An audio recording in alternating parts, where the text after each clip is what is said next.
Today I'm going over to take a hike to Saban or someplace like that. It begins with a 2 UN boat ride over to the other side of the river.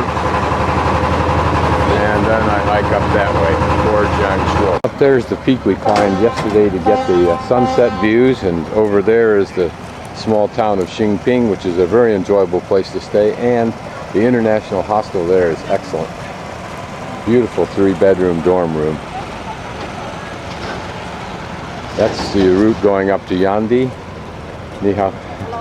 Hello. And this is the route going down to Yangshuo.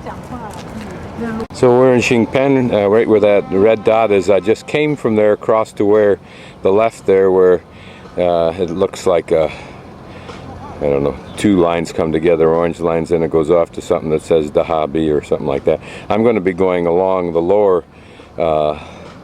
path to the town of Shahuan, or however you pronounce it, Shahuan. So the start of that. Relatively quiet little lane, destined to change. Here's a new building going in. It'll probably be a guest house of some sort. This area, tranquil, pretty little town to be in, nice and quiet compared to what I think is going to be the horrific cacophony of a super tourist Yangshuo selling bazaar. These men hauling heavy tiles, roof tiles. You know that this new building here and the one they're finishing up over there will be tourism. This place will change very fast. Those who miss this chance will never see this China again. We'll be taking that hand-hauled load around here to sell, but either if you turn the corner there, or she's going to take it across to Xingping and try to sell to the tourists. Walk further along, the change is absolutely imminent. New buildings all about me. But what a lovely place it must have been to live.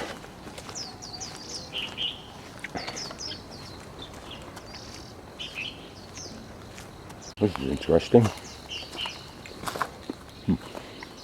Might be part of the sewer thing. All about me as I walk here continues to evidence the explosion of tourism here and its anticipation. Will this owner hold out?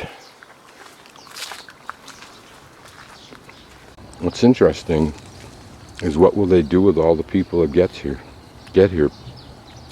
You can only go up and down the river once or twice before that bores you to death, because it's just a Disney parade. Someday I prognosticate they'll just hook all those boats together with an underground rail and underwater rail, just like they do at Disneyland.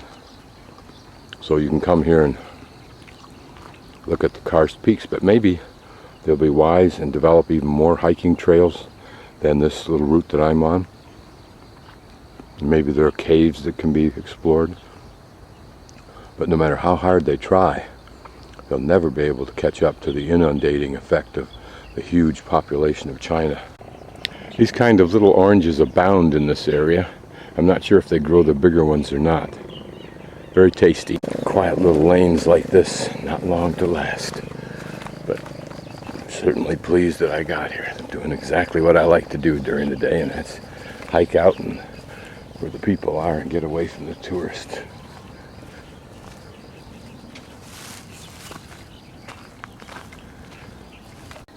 Places like Guilin pale in comparison to some place like this.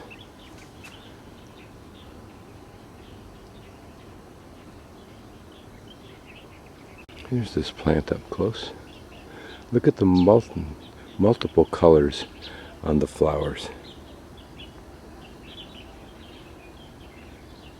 Here we can see the progression of planting. Small plant in those mounds that look like dirt and grass, all mixed together, if not totally grass. I guess they're totally grass, maybe for insulation.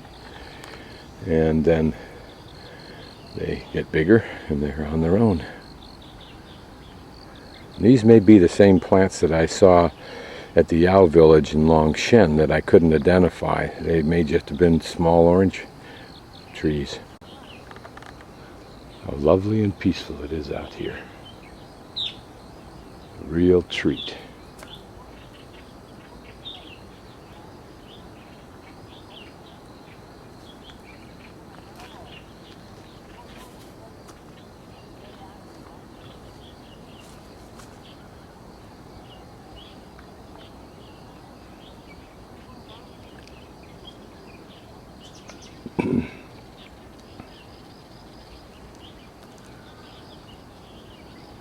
My guess is this area in front of us and to the right will all be filled in the next 5 or 10 years with similar buildings going on.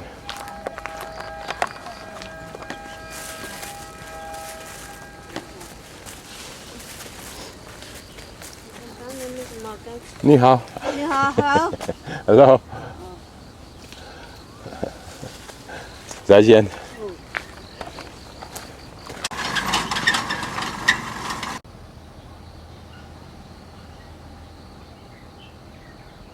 In between these and around these orange trees, I believe they also grow potatoes or yams. These are, I think, because a man just shortly down there that I didn't want to insult by videoing was pulling them out of the ground, cleaning them up, getting ready to take them away.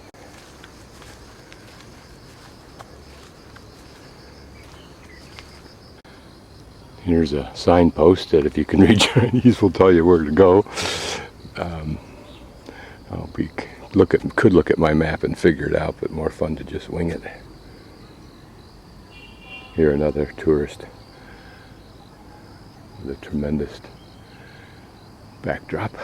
Pretty nice units, I suspect. Air conditioning and probably modern conveniences, although not probably Western toilets, although they could have.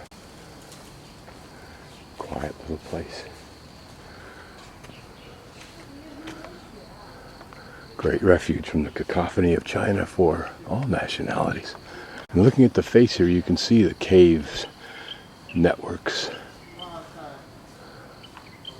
Little homestead here.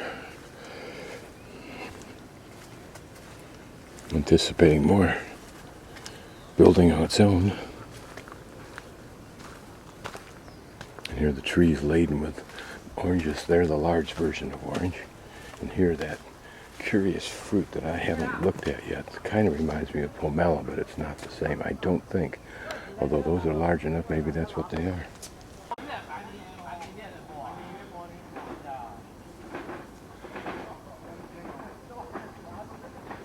Here we can see inside one of those fruit.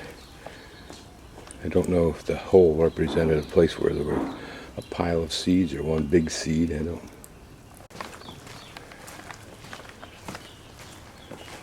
Here's an intersection going back to the left from me. I'm going to continue ahead, but I'll come back and pursue that just for the fun of it. Looks like somebody's, don't know if it's a house or what it is. Here we can see the river. This is kind of interesting because it's a tight clump of large bamboo that normally I haven't seen. It's normally been spread out quite a bit.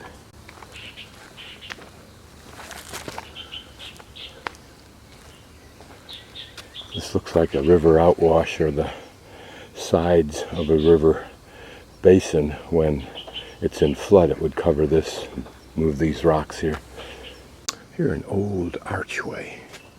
You wonder what it was for. Was it a defensive wall at one time? Or is there an aqueduct up there? I think I'll walk up to the right and explore this a bit.